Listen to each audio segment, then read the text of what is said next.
Authorities have been searching for 16-year-old Selena Not Afraid since New Year's Day after she reportedly walked away from a rest stop along I-90 in Bighorn County after a night of partying in Billings. Well, this afternoon, Bighorn County Sheriff confirmed that body found this morning about 3/4 of a mile away from that rest area is that of Selena Not. January 1st, 2020. A bitter New Year's Day along Interstate 90 near Billings, Montana. 16-year-old Selena Not Afraid steps out of a van at a rest stop. Minutes later, the van drives away without her. She is left behind in freezing weather. What followed would ignite one of the most urgent searches in Montana's recent history. Dispatch records capture the moment the alarm was raised. 911. What's your emergency? We have a missing juvenile, female, 16, left at the I-90 rest stop. We can't find her. A teenager stranded. A night of confusion, and a community that would soon be shaken to its core. Before the headlines, before the search, Selena Not Afraid was simply a girl, 16 years old. A daughter, a sister, a member of the Crow tribe in Hardin, Montana. She loved to dance, she laughed easily, and she carried the weight of her culture proudly. In the Crow Nation, kinship is everything. Family is not just parents and siblings, it is cousins, aunts, uncles, grandparents. Each one plays a role. Selena's world was woven through these bonds, and that made her disappearance all the more devastating. Her teenage years weren't without challenges. Like many Indigenous girls, she faced pressures from school, questions of identity, and the harsh realities of growing up in a community where opportunities are limited, and dangers often lurk close by. On New Year's Eve, as the hours slipped toward midnight, reassurance was shared within the family. She's safe. She's with friends. But that call would be the last comfort her family would hold on to before everything unraveled. New Year's Eve, 2019, Selena spent the night in Billings, nearly 40 miles from her home in Hardin. She was with friends, some her age, others older. Among them were adults, drinking heavily, moving between parties. It was not the safest place for a 16-year-old. As the night wore on, the energy shifted. Drinks continued, arguments broke out. At some point after midnight, Selena was swept into the decision to head home. A van was loaded with friends and family friends. Inside, some were intoxicated. Selena climbed aboard. That ride would be her last known journey. On the way out of Billings, a message was sent. A friend updating her sister, trying to calm any worry. We're on our way back. Car trouble though. The words sounded routine, but they were the first sign of the trouble that would soon spiral out of control. The van carried a mix of adults and teenagers. Some were family friends, others acquaintances. It was crowded, noisy and unsteady. Several passengers had been drinking. Intoxication blurred judgment, and responsibility slipped further from control. Not long into the drive, the van began to fail. The engine overheated, forcing them to stop. Mechanical issues stalled their trip more than once along Interstate 90.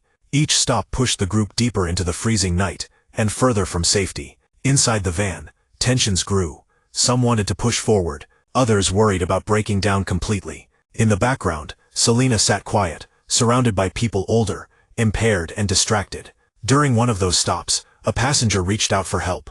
The call captured the growing sense of trouble. Yeah, we're stuck again. The van's overheating. We're trying to get back, but it's not looking good. The warning signs were there.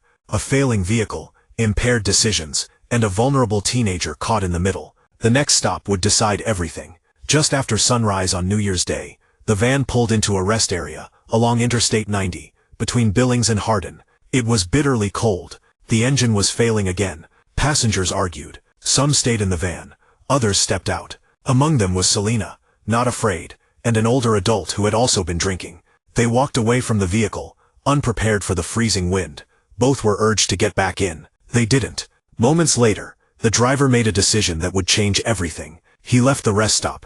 Selena and the adult were left behind, stranded on the side of I-90. From the road, the driver made a call. His words are still on record. "Mom, you need to come get them. They don't want to get back in." With that call, responsibility shifted. Selena was no longer in the van. She was now alone in the freezing Montana plains. Her safety depended on whether help would arrive in time. Alvin Morning-Bromley's mother drove to the I-90 rest stop, answering her son's call. When she arrived, she found the older adult who had stepped out of the van. Selena was not with him. She asked where the 16-year-old had gone. The answer was unsettling. She was told Selena had walked away, into the open field that stretched behind the rest area.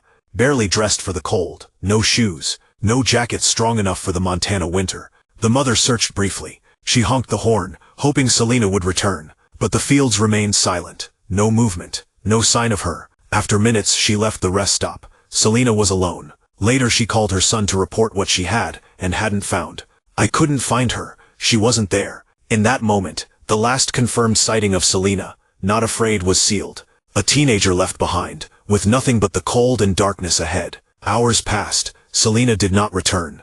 The adult who had been left with her was found, but Selena was gone. The family began to panic. Calls went out. Relatives searched the rest stop, the fields, the ditches. No sign of her. By late afternoon, the reality set in. 16-year-old Selena Not Afraid was missing. The family pushed for help. Authorities were contacted. A formal missing person alert was filed. Law enforcement logged the case. For the first time, Selena's name was entered into the system. It was the start of an official search. A detective called Selena's mother, setting the stage for what would come next. "Mrs. Not Afraid, we've received the report. We'll start the search. Please stay by the phone. We'll keep you updated." It was the first step, but it came after precious hours had already been lost. The search for Selena Not Afraid began quickly. Family members gathered first, joined by local volunteers. Tribal police organized ground sweeps. Before long, the FBI stepped in, recognizing the urgency and the risks. The conditions were brutal. Bitter wind cut across open fields. Snow drifted around the rest stop, erasing footprints, masking clues. Searchers pushed through ditches and frozen grass, hoping for any trace of Selena. Within hours, the case drew attention. Media outlets reported a missing 16-year-old left at an interstate rest stop. The community held its breath. Law enforcement records captured the official launch of the effort. Sheriff's office to dispatch. Search teams are moving out. Repeat, search teams are moving out. But time, weather, and terrain were already working against them. As law enforcement organized formal search teams, Selena's family refused to wait. Her mother, her aunts, her cousins, they gathered their own groups and walked the fields themselves. They searched the rest stop, the ditches, the frozen ground, calling her name. Days passed with no sign. Frustrations grew. The family questioned the pace of the official search, the lack of resources, and the slow response in those critical first hours. Each delay felt like another chance slipping away. The emotional toll was heavy. Every night ended the same way, empty-handed, exhausted, but determined to go out again. One call captured the family's resolve. "We're going out again. We won't stop." For Selena's family, the search was not just an investigation. It was a promise. As the days stretched on, uncertainty took hold. Conflicting accounts surfaced. Some said Selena had wandered into the fields. Others believed she had been taken. No one could agree on what happened after the van pulled away. Social media lit up with speculation. Posts claimed sightings. Messages pointed fingers. Each rumor fueled the family's hope and deepened their fear. Time and resources were consumed by tips that went nowhere. One call to 911 reflected the chaos of those days. "I think I saw her near the highway, walking fast, like she was lost." The report was logged. Searchers followed it. But once again there was nothing. The truth remained hidden, and the mystery only grew. 19 days after Selena disappeared, the search came to an end. On January 20th, 2020, her body was discovered in a field just 1.5 miles from the I-90 rest stop. She had not made it far. But in the Montana winter, distance did not matter. Exposure was fatal. The autopsy ruled her cause of death as hypothermia. Officially, no signs of foul play. For investigators, the case was closed. But the family could not accept it. They questioned how a healthy 16-year-old could vanish so close to the rest stop without being found sooner. They challenged the conclusion, pointing to gaps, to unanswered questions, to what they believed had been overlooked. The discovery was delivered in the most difficult call of all. "We've found her." 4 words that ended the search, and began a new chapter of grief, doubt, and demands for justice. Selena's death sent shockwaves through her community. Vigils were held. Candles lit the winter nights. Traditional crow ceremonies honored her life, blending grief with resilience. The tribe gathered not only to mourn, but to demand answers. Her name became part of something larger. The national spotlight turned toward the epidemic of missing and murdered Indigenous women. Advocates stood before cameras, reminding the country that Selena was not the first, and she would not be the last. Press conferences followed. Family members, tribal leaders, and community advocates faced reporters, insisting that what happened to Selena could not be ignored. One exchange captured the urgency of their message. "What must change to protect our daughters?" The question echoed beyond Montana. Selena's story was no longer just one family's tragedy. It was a call to confront a crisis that had claimed too many lives. Even after the autopsy declared hypothermia as the cause of death, Selena's family refused to accept the conclusion. They believed there was more to the story. How could search teams miss her body for nearly 3 weeks, when she was found only a mile and a half from the rest stop? Why were resources limited? Why did it take so long to find her in such close range? Each unanswered question widened the gap between the family and law enforcement. Tensions grew between the Crow Nation, the Bighorn County Sheriff's Office, and federal investigators. Meetings ended in frustration. Statements contradicted each other. Trust eroded. One call captured the anger building inside the family. "We're not satisfied with your answers." For Selena's relatives, the investigation had failed, and their search for accountability was only beginning.